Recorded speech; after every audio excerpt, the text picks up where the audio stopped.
As a performer, your body is there. Hi, I'm Mad Kate, and you're listening to S.W.E.A.T, Sexuality, Work, Extraction, Art, Theatrics. S.W.E.A.T is a series of conversations about performance and performativity of the sexual and sexualized body at work, where work is broadly defined as the labor of survival, the labor of care, creativity, and capital A art. How exactly do we define our work? And how does that work entangle and circumscribe our sexual identities, our creative lives, and the way in which we provide care? How do we perform tasks, acts of care, and identities? Anchored in our always already racialized and sexualized bodies, our complex intersectionalities, these conversations are a means of relating through work to each other. I hope they contribute to dialogues which normalize sex work as work, and all work is deserving of respect, healthy conditions, and a living wage. Performance to me is connection, because the frequency that I try to generate when I am performing is about bringing people into an experience, but then it's like I'm playing upon their energy, and it's this really delicate exchange, but at the same time it propels me into other states.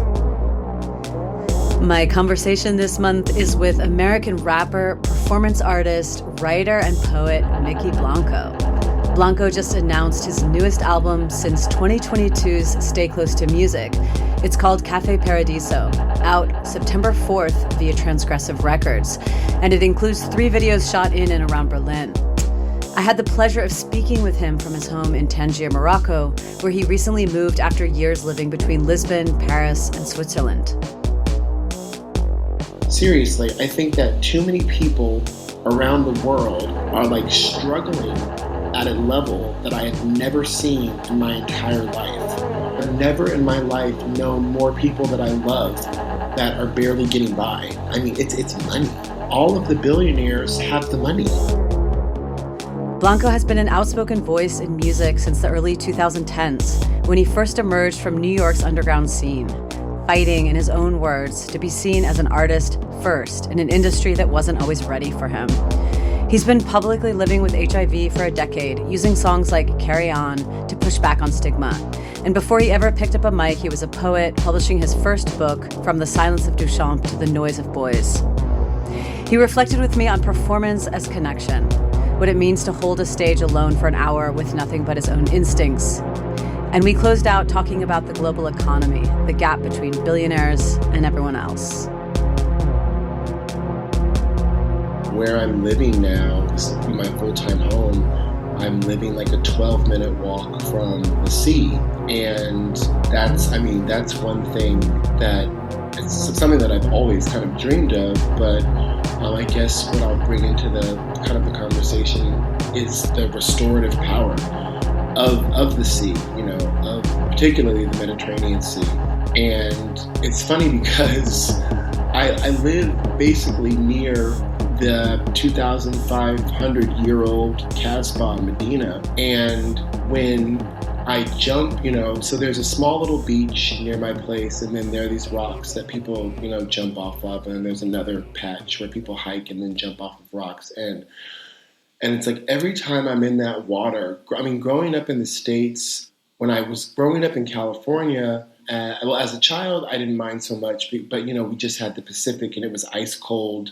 As a teenager in California, I almost never went into the water. We would just go to eat Taco Bell at the beach and smoke weed and do bonfires. When I was growing up in North Carolina, going to the beach was a way. My mom always had well-paid jobs, but she was still a single mom.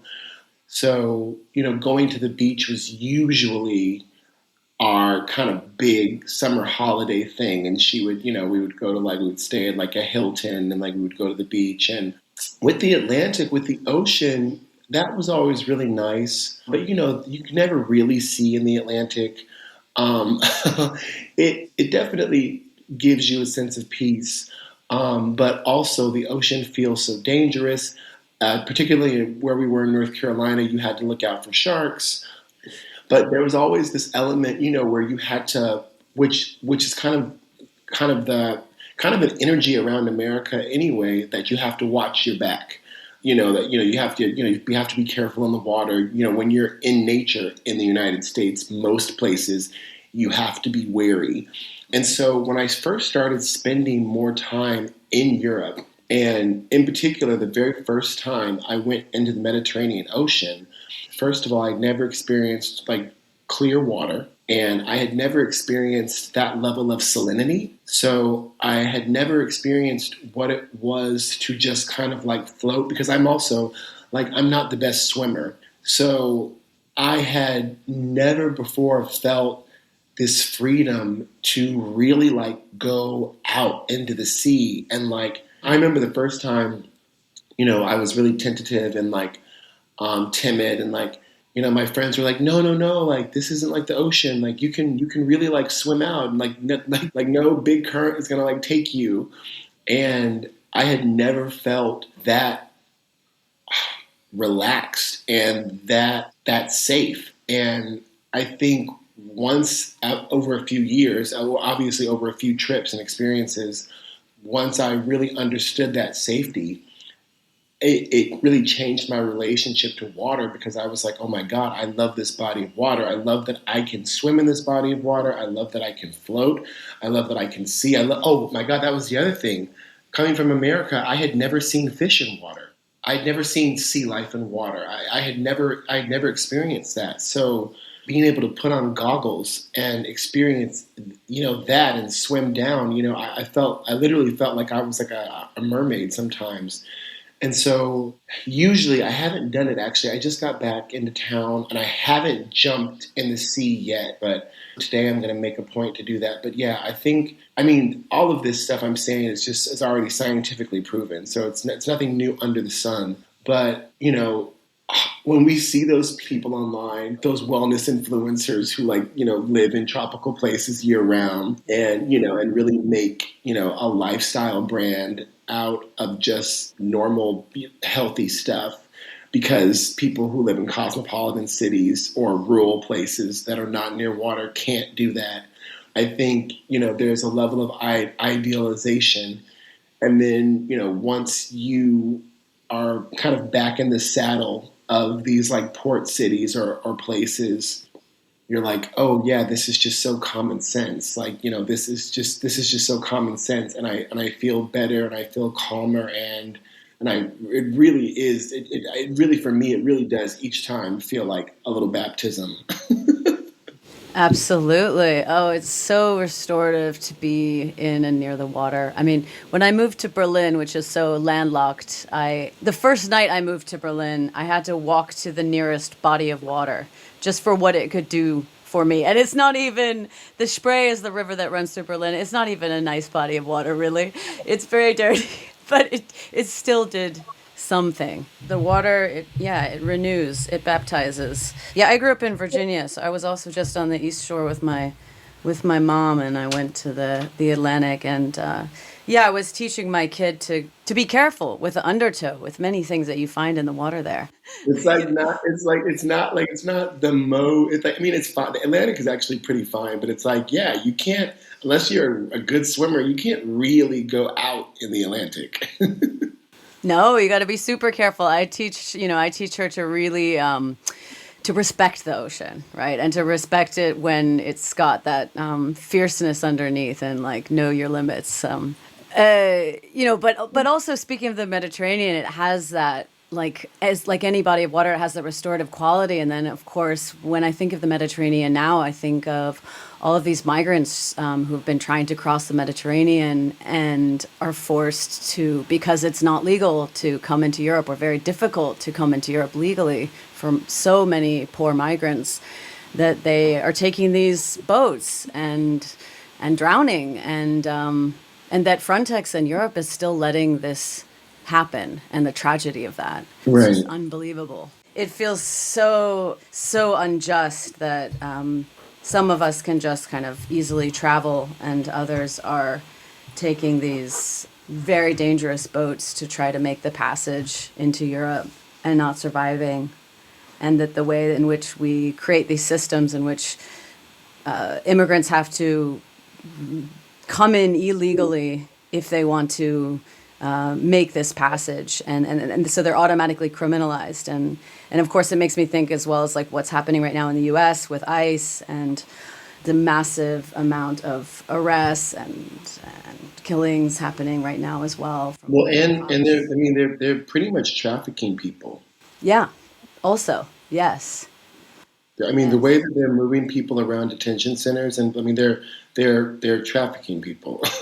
Yeah, it's been unbelievable how this is tearing through our communities. I mean, has this been something that's come into like contact with you, or do you know people who are active in the States or in So, Europe in these kind of topics? so it came into contact with me in a very, very roundabout way. I was recently 2 weeks ago. I went to a friend invited me to like a party in Rabat. And on our way to the party, when we get in the car with our driver, the first thing he said was he was like, "Oh, are you guys American?" And we were like, "Yeah, we're American." He was like, "Oh, I was just living in America." And we were like, "Oh, okay, cool. Where were you living?" And he was like, "I was deported by ICE." And we were like, "Oh." Wow. And he was Wow. like, this is the thing. He was only 23 years old. He had lived in Florida, Virginia, Texas, I think like Arkansas, New York, and then they put him in a detention center, and he was in a detention center for a year. And I can't even remember honestly the number of cities that he told us that they had moved him around within the detention center system. Jesus. I mean, of course, we were speechless, and I remember I just got a huge knot in my stomach. And but what was really, really, really, really odd was that everything he told us was like horrific. It was like absolutely horrific.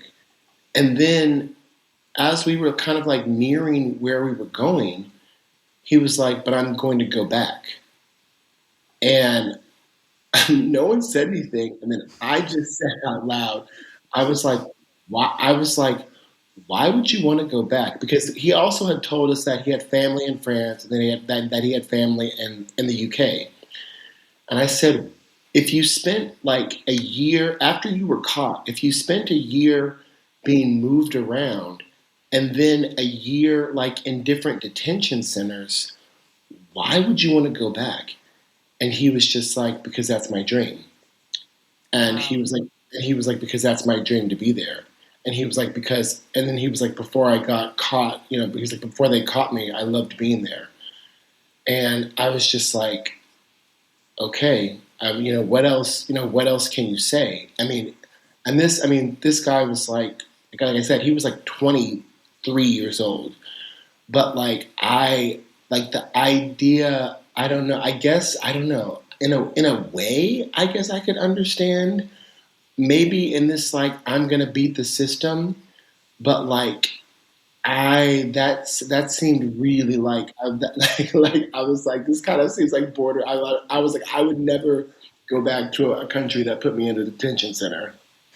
It's so hard, and I mean it's interesting. It mirrors some stories I've heard from a lot of migrants I was working with in the United States, and it's like it's not always this story of persecution and needing to leave one's country. It's also just that dream and that drive and the desire to move that I think like I can understand, but I do wonder as well, like to what extent I would fight to stay in Germany, like because the German state has become really fascist, and right now, the Ulm Five, for example, there are five people that were protesting weapons manufacturers, and they are under trial right now. They've been held in pretrial detention, and I don't know what's going to happen to them, but they're just amongst. They're kind of one of the most extreme examples right now in Germany of people who have been persecuted for protesting in support of Palestine and protesting Germany's role in the genocide in Gaza. And I was also arrested and detained by the police, and artists that are being censored, and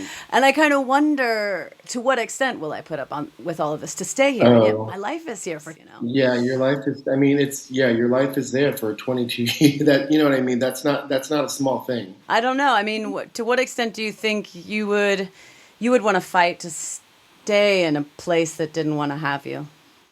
To be honest, I don't have that character trait. I don't. I don't because I don't have that character trait with people. With if someone shows me that they don't desire me or that they don't desire my presence, I very much so will I just very much so chemically will be like, okay, well then I don't desire yours. Like I don't know. That sounds healthy.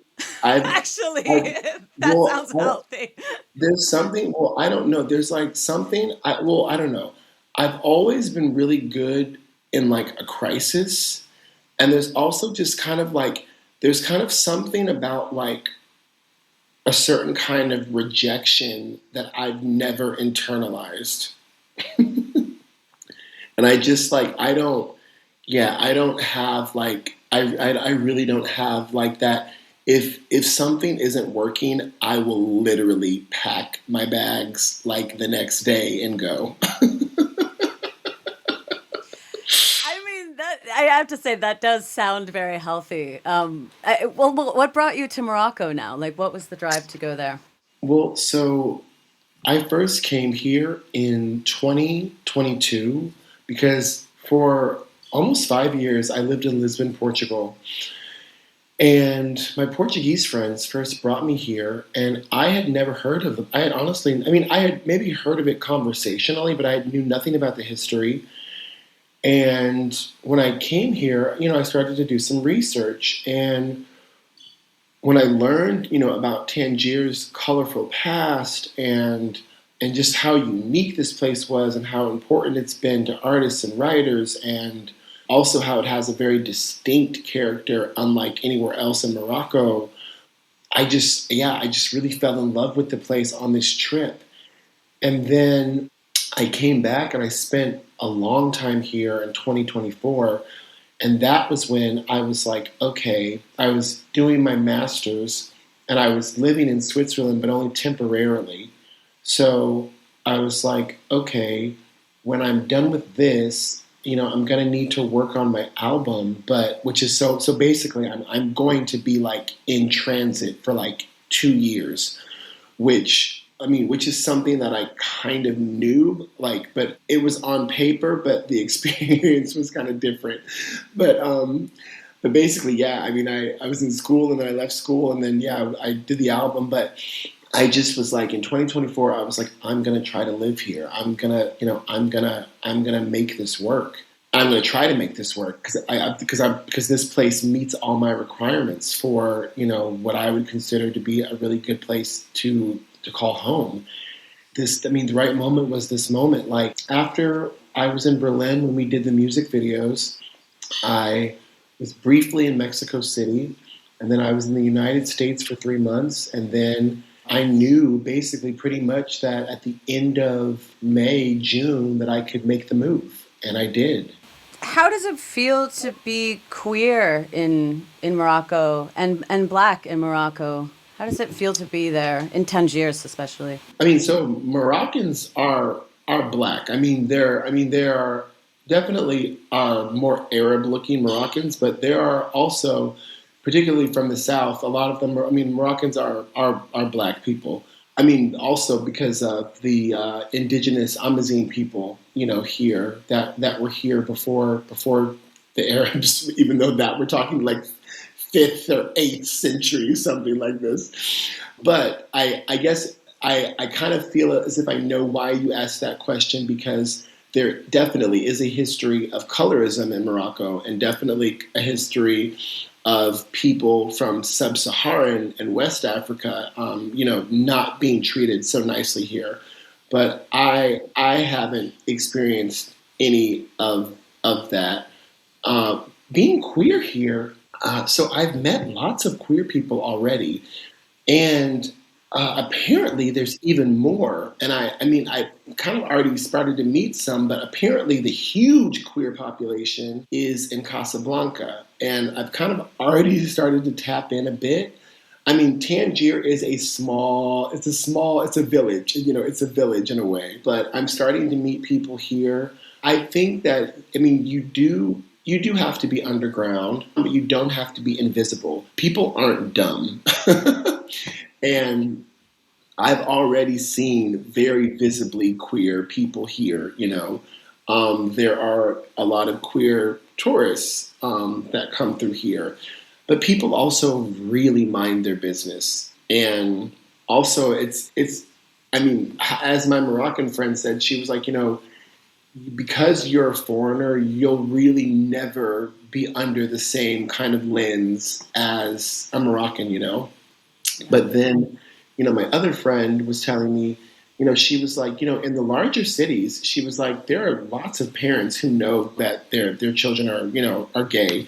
And, it's not as if they can be out, but they do know. I think that when it comes to this question about, queerness in Muslim countries, I think you really have to go by a case by case basis because, in Egypt, I was in Cairo, yeah, in 2025. And in Cairo, you can literally, and I met people who knew people who were, in jail currently in jail for using Grindr. And Egypt has a much more paranoid government, and their president is much more dictator-like, and so like when I was in Egypt, yeah, you felt that paranoia. I did not feel as comfortable at all being queer, even though I had a great time and I had a wonderful time with the people that I met. But in Morocco, I think for Moroccans, they have to be careful, and obviously they can't be open. But I think that people in these situations, I mean, and I'm just talking, I guess, from some outside perspective, and definitely a foreign perspective. But I think that people in these situations, this has been their culture for a very long time. So being raised in it and kind of knowing that you pretty much, if you want to live a certain way, will have to leave the country if you can.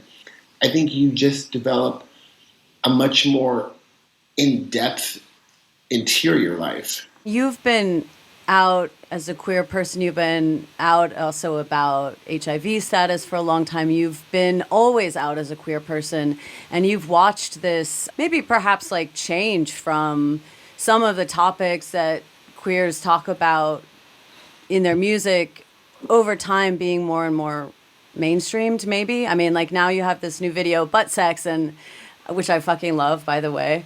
And it feels, and I feel like in a place like Berlin, we can easily talk about queer sex, I think, right? But like at the same time, even this year, we had this attack on the mainstream gay pride in Berlin. So we still have this like constant attack against us as queers.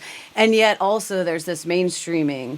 So it's like kind of both, it's like this juxtaposition of still fighting and it being more mainstreaming. How have you seen this change relative to the context you've played in? Yeah, how have you seen this mainstream or not mainstreaming of the topics that you speak about change since you've had experience with this from the beginning? I'm wondering from your perspective how it's shifted. I think it's been I think it's been really interesting watching the different waves of people who catch on at the right moment and then are kind of smart enough to really capitalize on it. Okay. because Fair.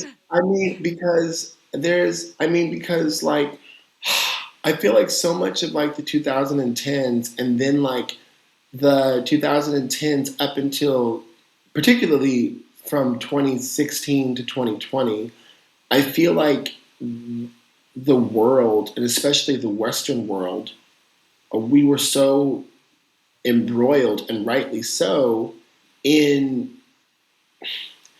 identity politics, but not just, I don't want to make some flat statement of identity politics. It was really like the first, I would say that to me felt like those years felt like the mainstreaming of intersectionality, which Kimberly Crenshaw really brought to the masses. And, those years were very much so about people understanding what intersectional oppressions were, and that, everything is actually connected, and that you can't what is that old saying? You can't do something to the left hand with the right hand. I don't. It's like there's some saying about. I'm going to butcher it, but basically, like the person who is crossing the border, but then picking your fruit, but then has no labor rights. But it was a period where I would say it was this acceleration point of people understanding that we don't live in isolated systems. Absolutely. Yes. Yes. Yeah. And do you feel, and how has that shifted post COVID, I guess, 2020, even though, I don't know, I feel like also 2020 was like when Black Lives Matter became like an international focus to a new degree, as one example of people understanding intersectional oppression. Well, I feel like a lot of people now look back on those times.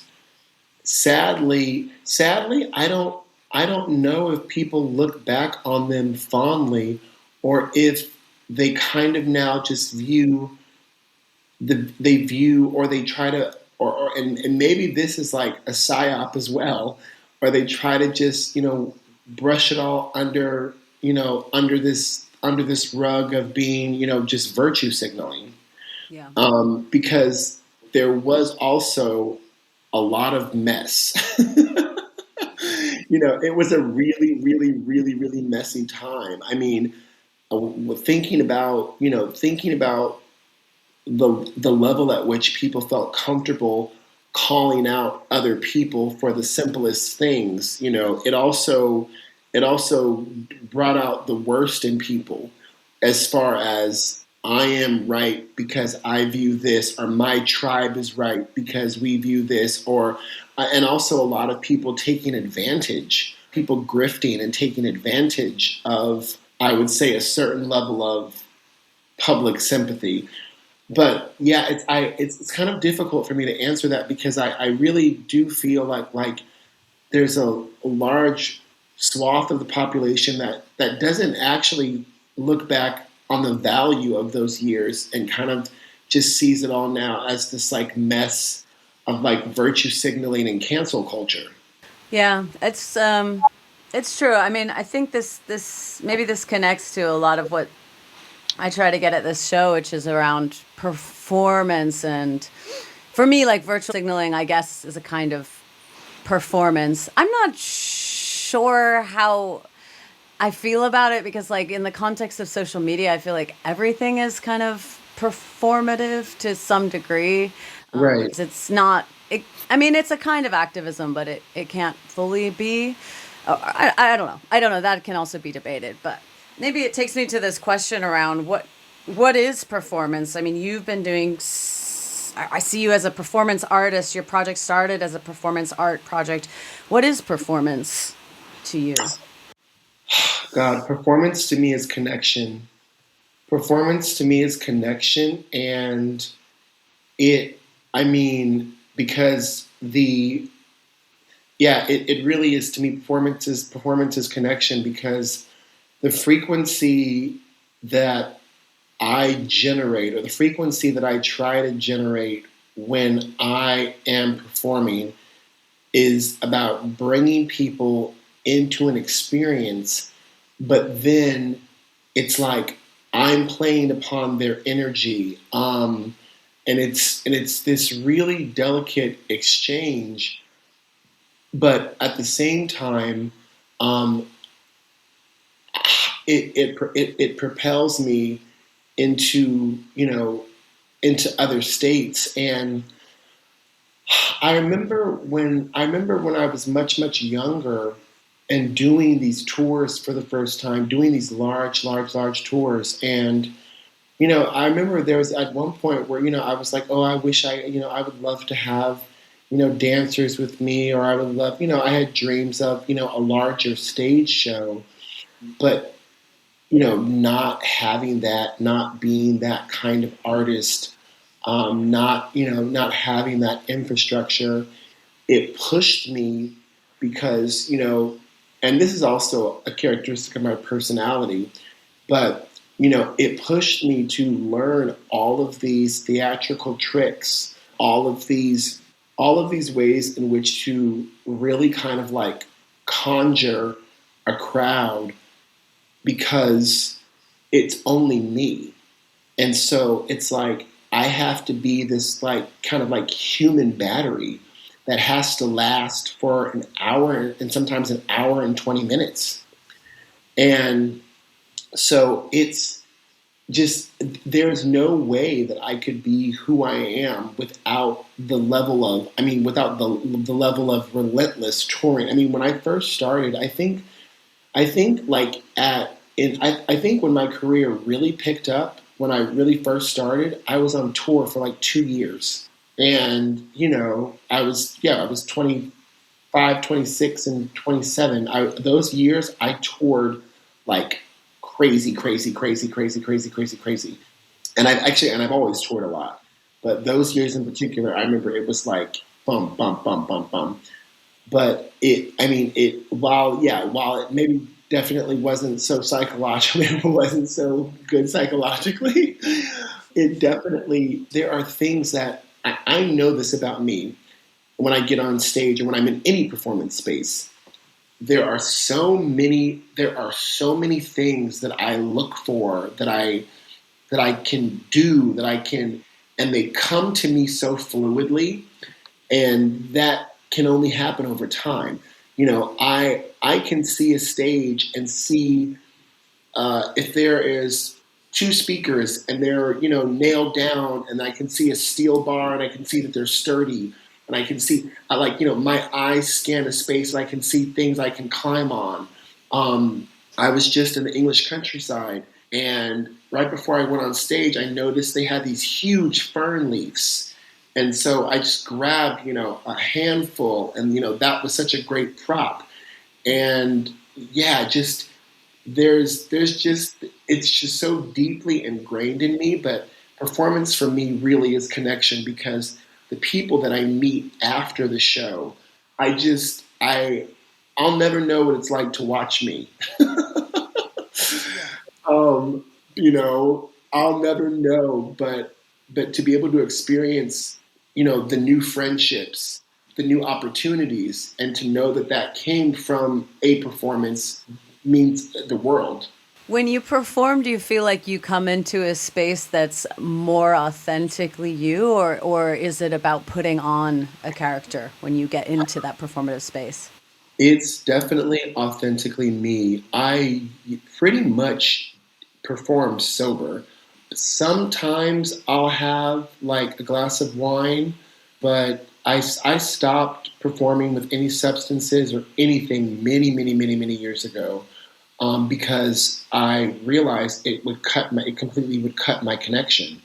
It would completely cut my connection, and I would be fighting the whole entire performance to feel like like this vessel. And sometimes when I look back at photos or when I look back at footage, I completely will forget. I completely will forget, what I was doing during that performance. Or I mean, I have a photo one time. I did this performance in this cathedral in Barcelona, or a converted cathedral, and they had this like lightweight like love seat. And there's a photo of me, and I have on this white dress, and I've picked up the love seat, and I'm twirling it around, and I'm like, and I'm always just like, what, like, you know what I mean? Some of the stuff that I've seen in photos and I'm like, okay, I did that. You were performing a lot in I don't know if you would call it drag or in a trans identity of yours, or how has that shifted over time, and where are you at now? When I began performing, I was trans identified, and so yeah, so that it wasn't so much of a, well, I was trans identified, but then yeah, I also would play with different drag personas within that like arena, and then at a certain point, it felt a bit like a prison because it felt like because there is a certain connotation for drag that is just not taken seriously in indie music and not taken seriously in like the music industry. And also I've never really existed in a lineage of like drag. So for a while it kind of felt a bit like a prison because I wanted the freedom. I've always wanted the freedom to do whatever I want, and not feeling like that, it made me feel very suffocated. And then at a certain point, I was like, okay, I just have to like break free of this. And it's difficult because when you look at so many famous artists who shift throughout the years. No one said to Bowie or to Prince or to Iggy Pop or to Lou Reed, or to Mark Bolan. No one said to these people, you have to remain one way or one singular way, or at least But this is also that was also a completely different world, a different time, and these were also all heterosexual men. Exactly. I Um, was gonna say they you haven't know, straightness helped them, or so right. and I think because I faced so much taboo and I faced so much transphobia and homophobia in the very beginning of my career, a lot of people really don't. I don't talk about it because I don't have a chip on my shoulder and I don't need to like harp on it because it was a long time ago. But when I started, the world was such a different place. I used to experience so much 2012, 2013, so much homophobia and transphobia, so many music outlets, music journalists, people not wanting to share my music videos, people not wanting to give me support. So I had to fight a lot to just be considered an artist and not be considered Mykki Blanco, the gay trans rapper Mykki Blanco, the trans rapper Mykki Blanco, the gay rapper Mykki Blanco. It took a lot of work and a lot of releases and a lot for me to just be considered Mykki Blanco, like the musician. Yeah, I mean, considering that it was so transgressive at the time in 2012, and you were facing so much homophobia, and hopefully you don't face that same level of homophobia and transphobia anymore.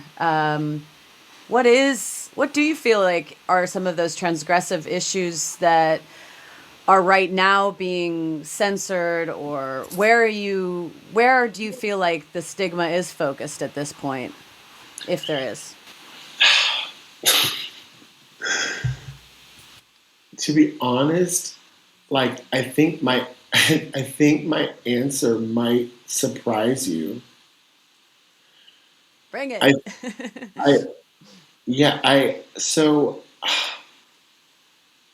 think that honestly, the global economy is fucked, and I think that too many people, seriously, I think that too many people around the world, but particularly in the United States, but around the world, are like struggling at a level that I have never seen in my entire life. And so I guess if there's yeah I just there's I think when I talk to my friends, when I talk to people in my community, it's kind of like there's like I believe there is a level of debt erasure that is possible. And uh, yeah, I think that I guess what I'm trying to say is that like I'm kind of watching, I moved to a place like Morocco because as the kind of artist that I am, I can have a nice quality of life here, and I can afford to live here and live well here. But not everybody, really, not everybody can just do that, or should do that. And yeah, it's just really, really, really difficult because I've never in my life known more people that I love that are barely getting by. And so it's money. I mean, it's money. People, it's like all of the billionaires have the money. Like all of Seriously. all of the billionaires, like actually, it's like, guys, are you not putting two and two together? That's how they're billionaires. That, like, the fact that you're like, every time like you have a new bill, or every time like the price raises, like, that's why you're struggling, because they're billionaires. And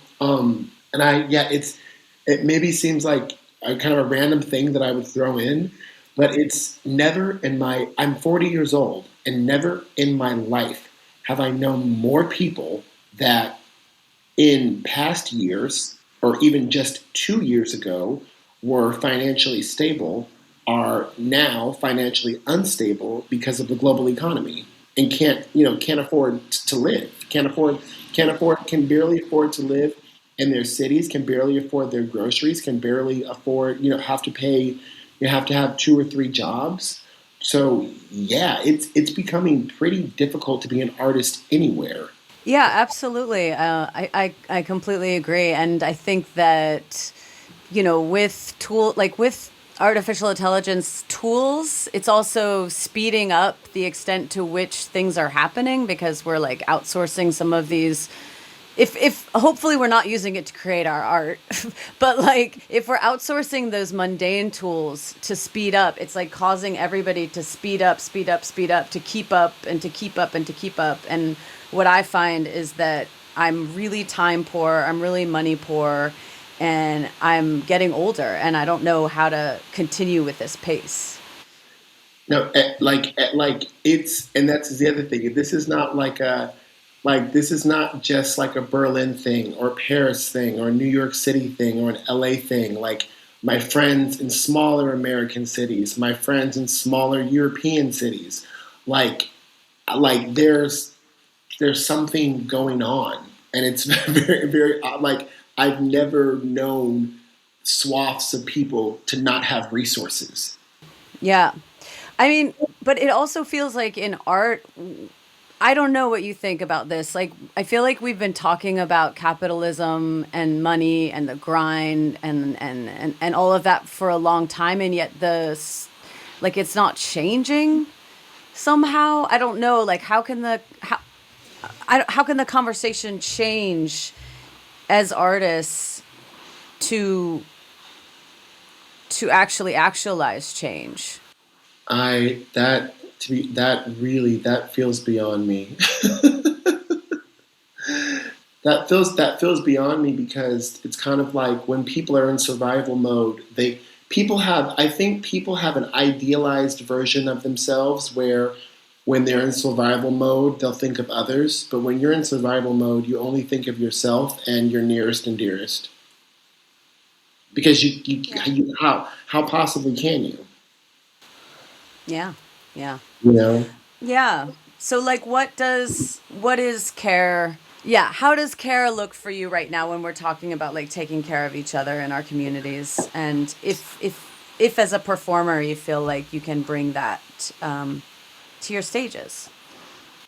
Okay. I guess it's pretty simple. I think care has always shown up for me as, being able to, invite people for dinner, being able to feed people. I've always loved hosting people, feeding people. A lot of times, a lot of times, people, you know what I mean. Like I just said, the groceries are high these days, so being able to provide a hot meal, and then I also just think giving people your time. Time is so precious, but when you can really give of yourself and of your time in a way where you're really listening to someone, when you can when you can really acknowledge that your presence is a luxury. And I think also, yeah, when you can just engage people in a way where you can do things in real life and off social media, because that's also a new luxury, just being able to engage with people, without having to interface with anything. I think these are all kind of like, yeah, I think these are all ways in which I would consider, ways of care.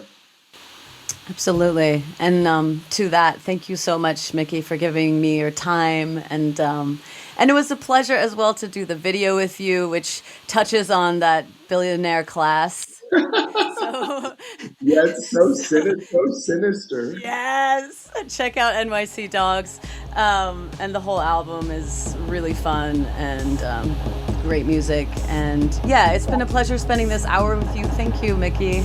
Thank you so much for having me. You just heard from American rapper, performance artist, writer, and poet Mykki Blanco. Blanco just announced his newest album, Cafe Paradiso, out on September 4th. I'm Mad Kate, and you've been listening to S.W.E.A.T, Sexuality, Work, Extraction, Art, Theatrics. S.W.E.A.T is a series of conversations about performance and performativity of the sexual and sexualized body in work. The theme music was composed by me and features the voice of performer and actress Lori Baldwin. S.W.E.A.T airs first every second Tuesday of the month at 13 hours Central European Time on Collaboratio. Afterwards, it's available for streaming wherever you get your podcasts. S.W.E.A.T is entirely a labor of love. If you like what you hear, please consider supporting the show through my Patreon page. That's at patreon.com/S.W.E.A.T podcast. Thanks so much. Until next time.